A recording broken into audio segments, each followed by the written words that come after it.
So what we'll talk about today is a secret of making money in the markets. The title is intentionally suggestive that there are secrets of making money in the markets. Actually, there are really none.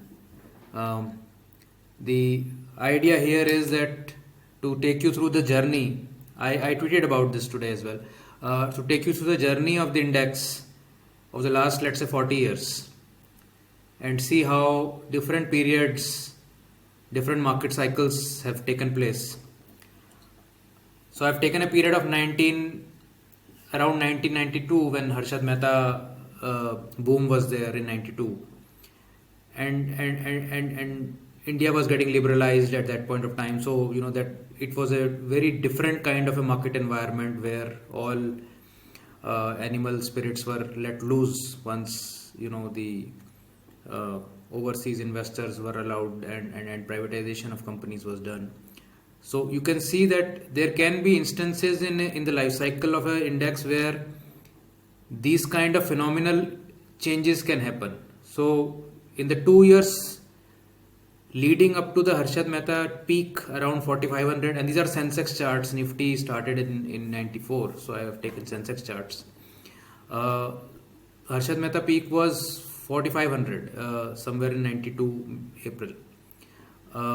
The 2 years leading to that peak, the market went up approximately about 6 times. So market was around 700 and it went to 4200, 4500 roughly. That is the kind of gain the index saw at that point of time. It is a bit unimaginable today if one were to think of 6x Nifty from any point. Even at the bottom of the pandemic, we were at 7,000 something. So to imagine 42,000 from there is a tough ask today. But this is what happened at that time.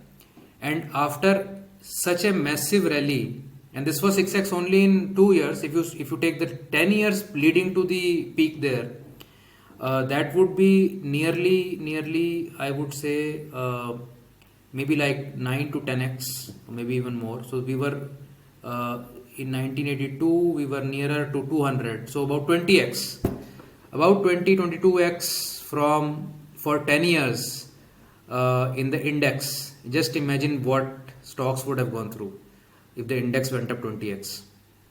So nothing is really impossible from that perspective.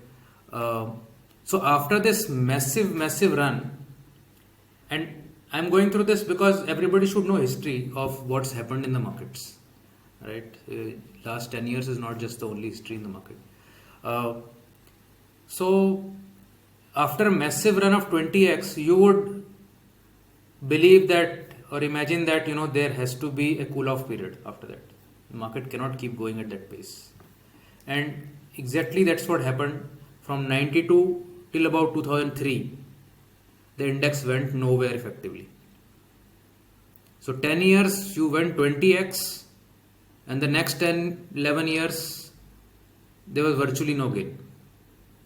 There were pockets of outperformance at various times. In 94 there was a smart rally from the bottom. In 99 2000 there was a .com move, the IT stocks move. So there were pockets where really a good chunk of money was made, but overall on an index basis, these 11 years it was a sort of a lost decade from an index perspective. So that can happen to an index investor, that you may have flat index years, although the market is doing very well internally.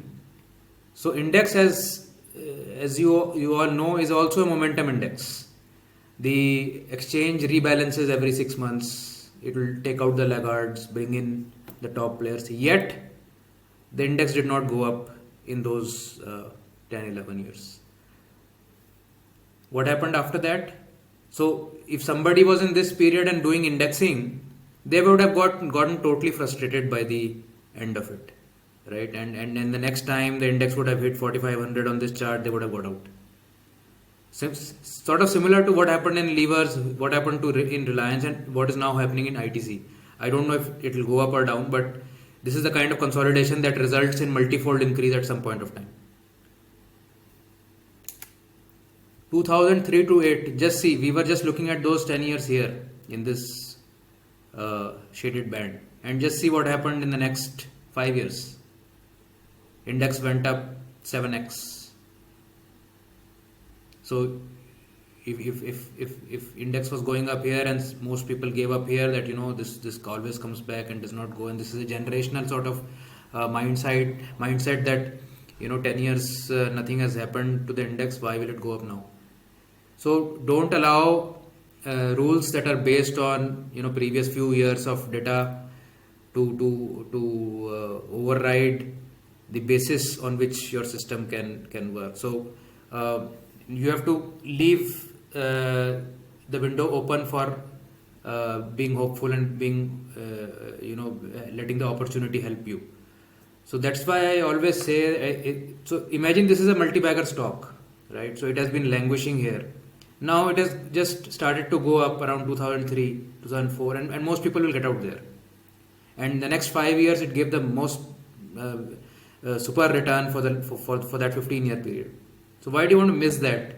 You basically should allow your system to play out, and only when it tells you that you need to get out, you should get out. So sitting in the market, having a system to play with is very essential to really make the big gains. So I tweeted accordingly today that the shift in your long-term investing will happen when you start focusing more at the portfolio level. So just like we are looking at the index versus individual stocks, you stop timing the market. A lot of people move in, move out all the time, trying to time the market. There are experts who are able to do that, but not everybody is an expert, right?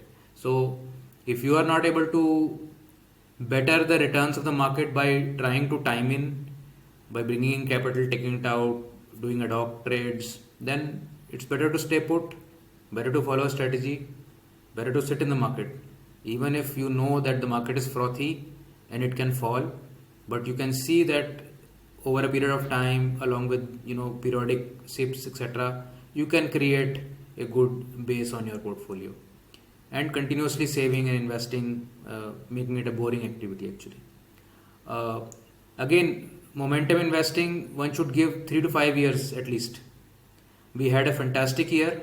We may get a few bad years. It's always possible. We may get next 5 years to be bad. Who knows what the next 2024 election will bring us. So we never know what's going to happen, right?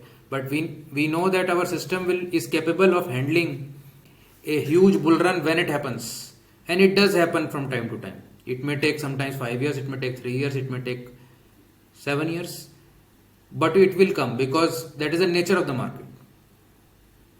The capital in the market cannot sit idle at fair value. It has to go to exuberance and then pessimism, exuberance and then pessimism. That cycle has to play. That is the human psychology.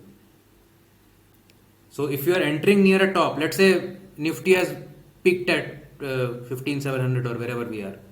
Let's say today is the top for next 3 years. Okay. So that's okay. I mean, you're entering here, or you have already entered. You can gradually accumulate more over the next few years, because your strategy will keep losing the losers from your portfolio. So you're not stuck really. The index may get stuck for some time, but your strategy is going to beat the index, and it's going to churn out the bad stocks and bring in the good stocks over time. Or if you are entering near a bottom, like you entered near March 2020, and you gradually were adding capital, then you already had a fantastic run, and maybe this rally may continue, who knows, a year, 2 years, who knows. So, and then it may fall and you may give up 20, 30, 40% at that point of time. So you would have made several X of your capital and lost 30, 40%. That's okay. So don't try to really time the market or be one step ahead of the market. If you even follow the market and be patient with it, and you sit in the market, you can make very good returns. So this was a small sort of point I wanted to make today in this daily bite. I hope you're liking this, and Let me know your comments and ideas about what topic you would like me to speak in these daily bites. So have a good day. Bye.